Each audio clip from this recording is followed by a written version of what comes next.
और एक बात और, वो भैया जी ने जो गालियाँ दे के जो बोला था, जो गालियाँ डाली थी भैया जी ने और किसी 2 लड़की के लिए और 1 लड़की के लिए, तो ऐसा नहीं है कि वीडियो में जो 2 लड़कियाँ दिख रही है वो मैं और वो जो मेरी फ्रेंड है वो नहीं, उन्होंने वो जो प्री प्लान किया है ना, जिन्होंने प्लान बनाया है वो 2 लड़कियाँ कोई और हैं उनकी। सो हेलो गाइस, कैसे हैं आप सब लोग? वो आप लोग बहुत अच्छे होंगे और मैं भी ठीक हूँ इस समय। सो आप लोगों की बहुत ज़्यादा मेरे को कमेंट्स आ रहे थे, कॉल्स आ रही थी, मैसेजेस आ रहे थे कि क्या हुआ। यहाँ तक कि आधे से ज़्यादा लोग तो मुझे ब्लेम कर रहे थे, मतलब कॉल भी इसलिए कर रहे थे, इसलिए मुझे कॉल्स कर रहे सुनाने के लिए। और कुछ लोग तो मतलब इतने ज़्यादा सेल्फिश निकले ना, इतने ज़्यादा, मतलब उनके लिए जितनी भी गालियों का एकदम वो होता ना गोला, वो सारा गोला उनके ऊपर फूटना चाहिए। आप बोल नहीं सकते, बट ये है कि जो लोग मुझे सपोर्ट नहीं करते ना, लाइक कमेंट शेयर फॉलो, ये तो बहुत दूर की बात, जो लोग मुझे देखना भी पसंद नहीं करते ना, वो लोग अपनी स्टोरी पे मेरी वो वीडियो जो कि बहुत ज़्यादा भैया जी ने लगाई है, उस वीडियो को स्टोरी पे लगा के और सब में फैला रहे हैं। तो बहुत लोगों के कमेंट्स आ रहे थे कि बताइए क्या बात है, क्या बात है। मेरे घर से बहुत ज़्यादा कॉल्स आ रहे थे, फैमिली में सबसे आ रहे थे, तो इसलिए हमने सोचा कि एक व्लॉग बनाया जाए ताकि आप लोगों को बता सके कि हुआ क्या था। हाँ जी, तो अब मैं आपको बताती हूँ पहले से लेके लास्ट तक कि क्या हुआ क्या नहीं। तो आप लोगों को जैसे कि मालूम है कि मैं पहले वीडियो बनाती थी, बट मैं इतना एक्टिव नहीं रहती थी। तो जब से मैंने अपनी एक प्रोफेशन छोड़ा है और उसके बाद जब मैं इस लाइन में आई हूँ, तो मैंने देखा कि मेरी ग्रोथ ठीक ठाक हुई। जब मेरी एक वीडियो वायरल हुई तो मतलब मुझे थोड़ा सा लगा कि अब मेरे को इसमें काम करना चाहिए, तो मैं कर रही हूँ कंटिन्यूसली। तो भगवान की दया से आज मेरे 2 लाख से ऊपर फॉलोवर्स हो चुके हैं इंस्टाग्राम पर। तो अब ये तो आप लोगों ने सुना हो कि जब कोई थोड़ा सा उठने लगता है तो बदनामियाँ आती ही आती हैं, दाग कहीं ना कहीं लगता ही है। तो ऐसा ही कुछ मेरे साथ हुआ कि जब मैं उठ गई हूँ थोड़ा बहुत, मेरी नज़र में तो मैं अभी भी वही हूँ, बट जो सारे लोग मुझे कॉल करके बोलते कि अरे ये तुम सेलिब्रिटी हो गई हो, अब तो बात नहीं करती हो, बहुत बड़ी हो गई, ऐसा कुछ ब्ला ब्ला जो भी है। तो ऐसे ही मेरे पास इवेंट्स के लिए कॉल आते थे। जब कोई थोड़ा उठ जाता है, जिनके फॉलोवर्स हो जाते हैं, तो उनको इवेंट्स में बुलाया जाता है, जो भी कोई बुलाते हैं कि आप हमारे यहाँ प्रोग्राम है, आप लोग आइए। तो ऐसे ही मैंने अभी तक 2 प्रोग्राम में पार्टिसिपेट किया है। एक में तो मैं पहुँच पाई हूँ, दूसरे में मैं थोड़ा नहीं पहुँच पाई थी किसी रीज़न की वजह से। तो जो मेरे भैया जी ने मेरे को कांटेक्ट किया था, मेरी इंस्टाग्राम आईडी पर आकर उन्होंने मुझे कांटेक्ट किया कि दी आपके ना हम लोग एक इवेंट करवा रहे हैं, आपको प्रमोशन करना है, तो क्या बोलते हैं आप अपनी स्टोरी अपने आईडी पे लगा दीजिए। मैं कहा ठीक है। तो ऐसे मतलब जो पहले वाले प्रोग्राम्स हुए हैं जो कि कन्नौज में और कानपुर में हुए थे, तो उसमें भी सेम वही सिचुएशन थी कि जब भी अगर हम किसी इवेंट में जाते हैं तो हमको पहले से ही स्टोरी प्रमोशन करना होता है। तो हमने वो स्टोरी अपने उस पर लगाई इंस्टाग्राम स्टोरी पर, जो उन्होंने हमें डेमो दिया था कि आपको ये बोलना है। हमने वो बिना, ऐसा नहीं है कि हम किसी से पैसे लेते हैं इस चीज़ के, तो इस चीज़ का हमने कोई पैसा नहीं लिया। तो उन्होंने हमसे वीडियो बनवाई, स्टोरी पे हमने लगा दी। तो सेम हमने कानपुर गए थे तब भी लगाई थी, कन्नौज गए थे तब भी लगाई थी, लेकिन ये इवेंट थोड़ा सा अलग हुआ। क्यों? हम 2 बार हमारे साथ सब सही हुआ है, तो हमको यकीन नहीं था ना कि इस बार गड़बड़ होगी। हमें थोड़ी ना पता है कि इस बार गड़बड़ हो सकती है। तो इस बार जो भैया थे उन्होंने क्या किया, उन्होंने सेम सिचुएशन हमारे सामने रखी कि आपको स्टोरी लगानी है। मैं कहा ठीक है।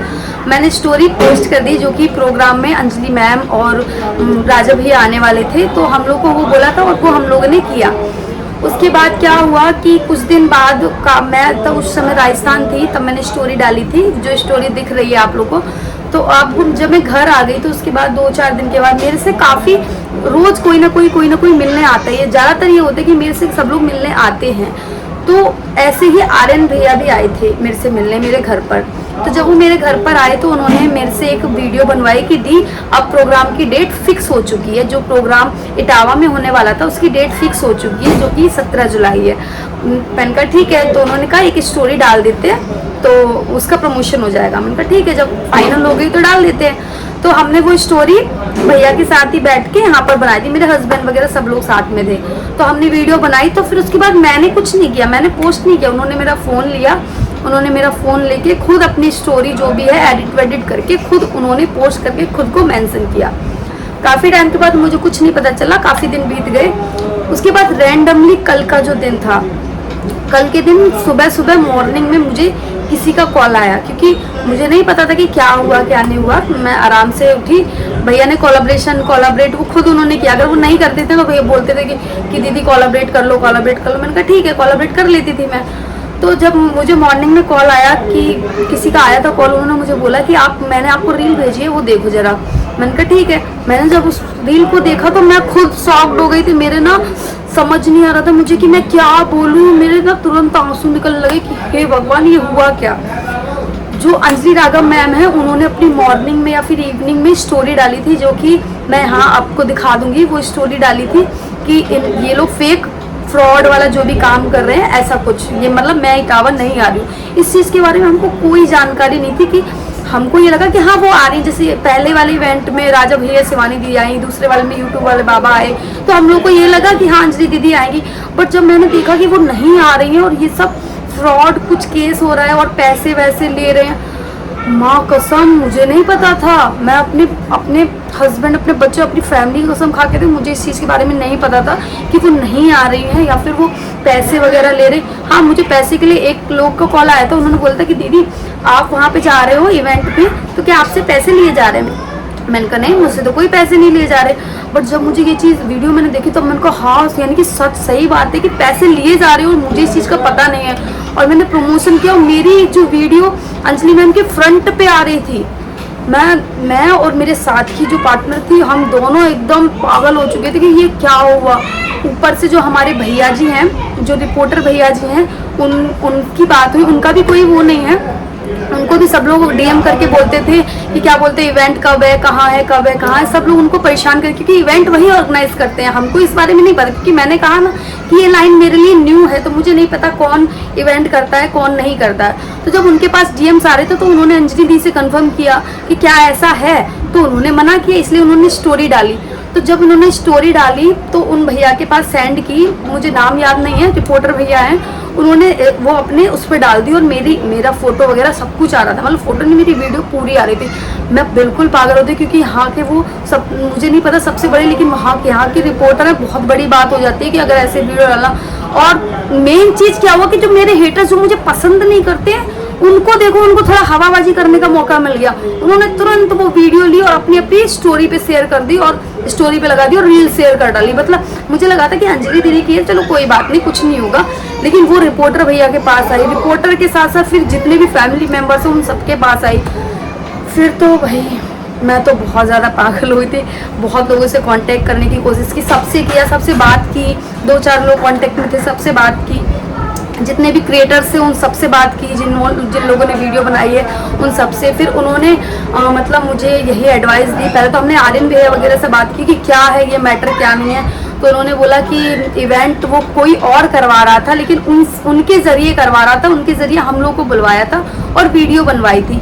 तो हमने कहा कि अब क्या कर सकते हैं, अब या तो अंजलि मैम को बुलाया जाए या फिर ये हो सकता है कि अब कैसे भी तो अब हम लोग को बताना है ना कि हम तो इस चीज़ में नहीं है। तो हमने तो आर्यन भैया से, सच बताऊं, कॉल वॉल ब्लॉक सब कुछ कर दिया, यहाँ तक कि उनसे जितना भी रिलेशन था सब ब्रेक कर दिया। क्योंकि मेरी नज़र में बेशक वो गलत हो या ना हो, उनके साथ खुद फ्रॉड हुआ हो या ना, लेकिन मेरी नज़र में भैया गलत थे, इसलिए मैंने उनसे सारा कांटेक्ट ख़त्म किया।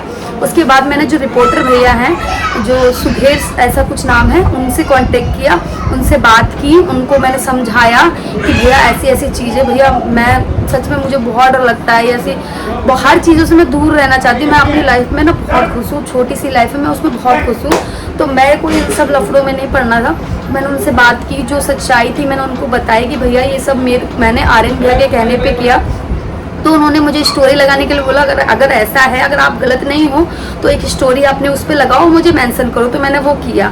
फिर उन्होंने बोला कि क्या बोलते हैं, अगर आप गंदे या फिर फ्रॉड लोगों की संगत में रहोगे तो चीटें आप पर भी आएंगे। और ये बात सही भी है, क्योंकि हम नहीं पहचान सकते ना कि कौन धोखेबाज, उसके चेहरे पे थोड़ी ना लिखा है कि वो धोखा दे सकता है। हम तो ये समझेंगे ना, हाँ जब 2 प्रोग्राम सही किए तो तीसरा भी सही होगा।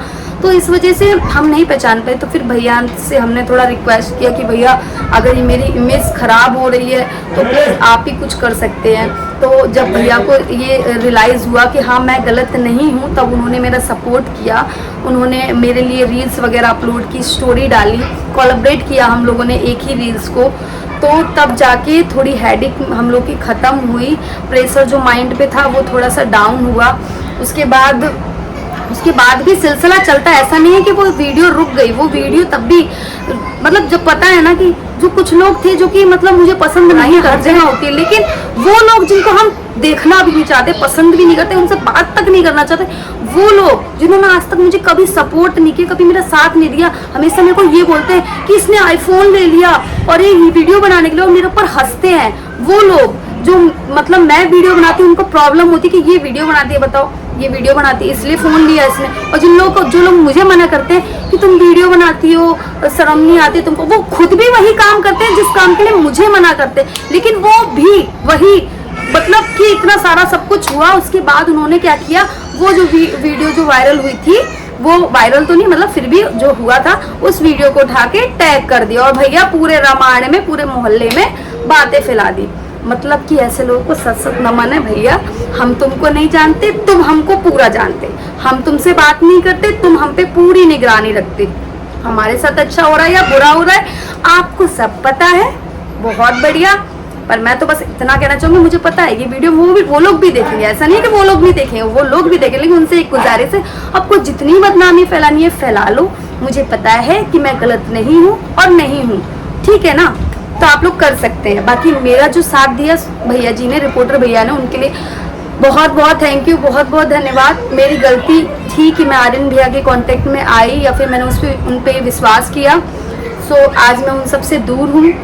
जितने भी इवेंट्स होंगे वो ऐसा नहीं कि अभी भी इवेंट है उसमें मैं जाऊंगी, लेकिन पहले से जांच पड़ताल करके कि इवेंट कैसा है क्या नहीं। तो मैं अब की बार जो गलती मेरे से पहले हुई, मैं बस भगवान से ये विनती करती हूँ दोबारा ना हो, क्योंकि मैं नहीं पहचान पाती कि लोग कैसे हैं, क्या उनका चेहरा, उनके चेहरों पे तो लिखा नहीं है कि वो धोखा देंगे या फिर जो भी है, लेकिन फिर भी मैं पूरी कोशिश करूँगी कि अब की बार जो हुआ वो मेरे साथ दोबारा ना हो, मैं किसी फ्रॉड के चक्कर में ना पड़ूँ। मैं प्रमोशन अब कम से कम कर दूंगी, मैं कम से कम क्या, मैं अगर कोई बुला रहा है तो मैं जाऊंगी जयराम जी की, लेकिन भैया प्रमोशन का नाम मत लो। मैं बहुत डर गई हूँ, मेरी फैमिली बहुत डर गई थी, और सबसे ज़्यादा शुक्रिया अदा मैं अपने हस्बैंड को करती हूँ जिन्होंने इतने मुश्किल वक्त में मेरा साथ दिया, मुझे संभाला। मैं रो रही थी, मेरे फैमिली से इतने प्रेशर था, सब लोगों को उन्होंने समझाया। समझ गई होगी, किसी को नहीं अभी भी बात समझ में आ रही हो तो प्लीज़ मुझे बताइएगा, DM कीजिएगा। मैं हो सकता है कि मैं और अच्छे से आपको एक्सप्लेन कर पाऊँ, क्योंकि मैं नहीं कर पाई, क्योंकि मेरा खुद ये जो था ना, मैं मेंटली बहुत डिस्टर्ब हो चुकी हूँ। जिन्होंने मेरा सपोर्ट किया है, और भैया जी और मेरे हस्बैंड, मैं सबको बहुत बहुत शुक्रिया, मतलब थैंक यू बोलना चाहूँगी कि आप लोगों ने मेरा साथ दिया। और एक बात और, वो भैया जी ने जो गालियाँ दे के जो बोला था, जो गालियाँ डाली थी भैया जी ने, और किसी 2 लड़की के लिए और 1 लड़की के लिए, तो ऐसा नहीं है कि वीडियो में जो 2 लड़कियाँ दिख रही है वो मैं और वो जो मेरी फ्रेंड है वो नहीं, उन्होंने वो जो प्री प्लान किया है ना, जिन्होंने प्लान बनाया है, वो 2 लड़कियां कोई और हैं, उनकी बात चल रही थी, वो गालियां हमें नहीं दे रही थी। अगर आपको यकीन ना हो तो मैं यहाँ एक स्क्रीनशॉट लगा दूंगी, आप देख लीजिए, क्योंकि ये भैया का लिखा हुआ मैसेज है, जो कि मैंने उनसे पूछा था कि भैया आपने गाली किसको दी है या फिर जो भी है आपने किसके लिए लगाया, तो इन्होंने यहाँ मेंशन किया था। पहले तो भैया मुझे ही गलत समझ रहे थे, लेकिन बाद में भैया समझ गए कि मेरी गलती नहीं है।